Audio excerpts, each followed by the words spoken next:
Emotionally right now, I'm terrified of this dude and I absolutely love him at the same time. Look at how it makes him look so evil. Jonathan Demme and his cinematographer, Tak Fujimoto, found ways to make those scenes different. I haven't seen this movie, I have no idea what it's about. And it really makes me start to think, what makes a scene iconic? Hello there, I film TV commercials for a living. I was raised on classic cinema, movies like Mary Poppins, and I was grounded for a month for watching National Treasure. You can't do that. But it has to be done.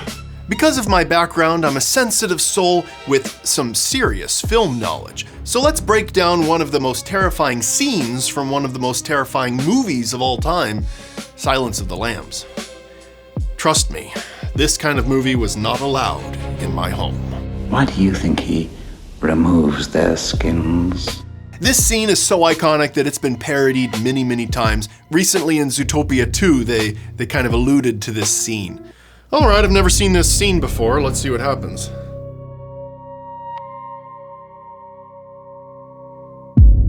Okay, so we've got Jodie Foster, a brilliant filmmaker.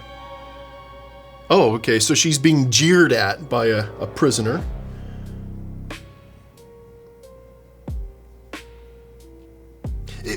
The camera is going to her point of view.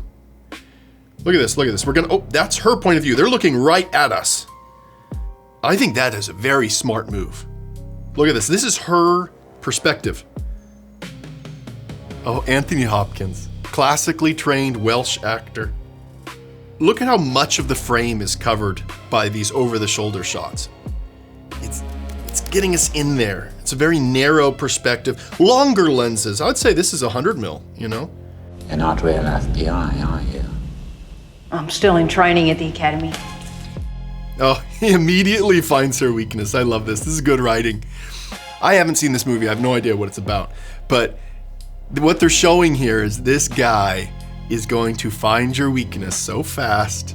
When I needle her, and I attack and dissect her and take her to pieces, and she has a reaction, which is, I don't know how she did it. I've tried to imitate her, I can't do it. She decides she's going to hold on to her emotions, hold on to her strength and her strength, but at the same time she wants to break down and cry. Sit, please. Oh, he's telling her to sit. Very interesting power dynamic here. And then she does it. Goodness gracious. Now he's got that higher perspective. He's looking down. I think this is so important with blocking. A lot of times, if you have a character of power, you're going to put them up higher, and you're going to have that other character looking up. You know, it goes all the way back to the king on his throne, and you are subservient to him. When we're setting up Anthony Hopkins' character here, we're showing the audience over and over and over again that he's smart, that he is calculating, that he's a genius. And we're doing it in a few ways. What he doesn't do is come out and say, I'm a genius. You know, I'm really smart. You can't fool me. You know, that is all the subtext. So the subtext in this scene is so rich. It's fantastic character development, fantastic character introduction here. Good morning. But it's a dialogue scene. There's a lot of dialogue. You look, when you're filming a movie and you get a script and you see page after page of dialogue, it can be overwhelming. You can think, oh shoot, another long dialogue scene. This is anything but a long dialogue scene. Now there are 3, 4, I guess, scenes between the two of them that are all basically two people sitting and talking. But Jonathan understood, and those actors understood, that those scenes were the heart of this movie. You know what's great about this scene? The lighting. If this was made now and it was put on Netflix, it'd be dark. You wouldn't be able to see anything. I just love that you can actually see what's going on here. She's got a hair light. It's great classic lighting. Look at his eyes. That is on purpose. We have a very strong, piercing eye light. Like normally if I have an eye light like this, that's a little bit too much. That's pretty intense. Look at how it makes him look so evil. Emotionally right now, I'm terrified of this dude and I absolutely love him at the same time. I'm just like, this guy is brilliant and evil and I'm loving his performance. Very, very close camera work. This is very intimate. I kept watching dailies and thinking, he's using too many close-ups. They're all close-ups. But what that does is when you watch the movie, you want to back away from it. I didn't. No. No, you ate yours. So this is what's difficult here. This is what I'm seeing.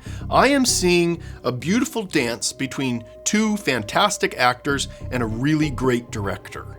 And when you get on set in real life, you have a schedule, you're shooting things out of order. It's a well-oiled machine. It's like being in the military. Everyone's on their radios, there's codes for everything, and you can kind of get lost in that very quickly when you're on set. And that's what's happened to me. I always say, when you're on set, be prepared. Your IQ is gonna drop like 40 points. But what I'm seeing here is camera work, camera direction that is equal to this acting. And I feel like this isn't just standard coverage. The shooting of the prison sequences took a very long time. We come to work every day and we think, how are we gonna cover it today? You know, we've done this and this, you know. Do this. How are we going to continue to make it interesting? Two people through a glass talking. Jonathan Demme and his cinematographer, Tak Fujimoto, found ways to make those scenes different. Oh my goodness, he just got her. You're not more than one generation from poor white trash. Very interesting. Oh good, we're pushing in.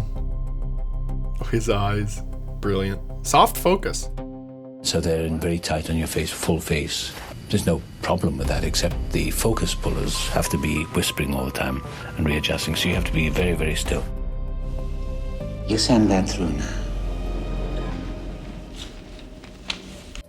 He's completely out of his mind. He's utterly insane and evil. There's a danger almost that he's a cartoon character.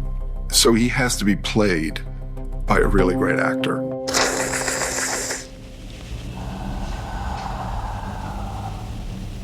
I know nothing about this movie, but this scene is fantastic. Agent Starling! Come back! Agent Starling! Agent Starling! I would not have had that happen to you. Discourtesy is unspeakably ugly to me. Then do this test for me. No, but I will make you happy. I'll give you a chance for what... I'm really getting hints here of classic films like Casablanca. Inside of us, we both know you belong with Victor. You're part of his work, the thing that keeps him going. If that plane leaves the ground and you're not with him, you'll regret it. Maybe not today. His classical, old school acting is influencing her and the whole production here. And it's just making this seem so iconic. Ah, the hands coming out. Those hands coming out remind me of Return of the Jedi when the droids are in Jabba's palace and they're scared. Also, Christopher Nolan paid homage to this scene in The Dark Knight Rises. It's interesting seeing a scene like this, something so iconic that I've never seen before, and just kind of realizing how many times I've seen people pay homage to this in movies. And it really makes me start to think, what makes a scene iconic?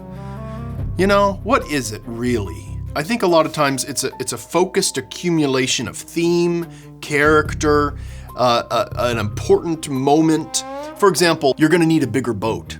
You're gonna need a bigger boat. That was a one line that sort of turns the movie into another chapter. I like how this prison is like old school, like Alcatraz. It's drafty, and yet our Hannibal Lecter is in almost a futuristic looking box just for him. During the pre-production period, we did, I don't know how many versions of bars. Should they be this wide, this wide, this wide, you know, and we did a million variations on that theme. Jonathan was very unhappy with all of this because he felt that if he wanted to really see the faces, then he would always have this in front of them, and so that, you know, the audience would go crazy. I think at the end of the day, the reason why this scene is so great, though, is these characters, their performance. Anthony Hopkins and her together are so different. This refined serial killer, older male, younger woman, FBI, pure, you know, from what he calls white trash. Her dad might be a coal miner, to this guy who's refined, and yet morally, it's the other way around. He's trash morally, and she's good morally. So there's a lot there. And this kind of contrast that we're playing with is in all art. This is the foundation of art. It's contrast. You put white next to black, now you got something. You put red next to green, now you got something. That's what I'm kind of seeing here in this scene. It's a masterful use of contrast, not only visually, but also in terms of character, camera movement. There's so many movies that are coming out now where you can just kind of tell that people phoned it in. This scene was not phoned in. And this scene was so terrifying and creepy that I don't think I'm going to ever watch this movie anytime soon. If you have any ideas of scenes that you'd like me to watch and break down, let me know in the comments.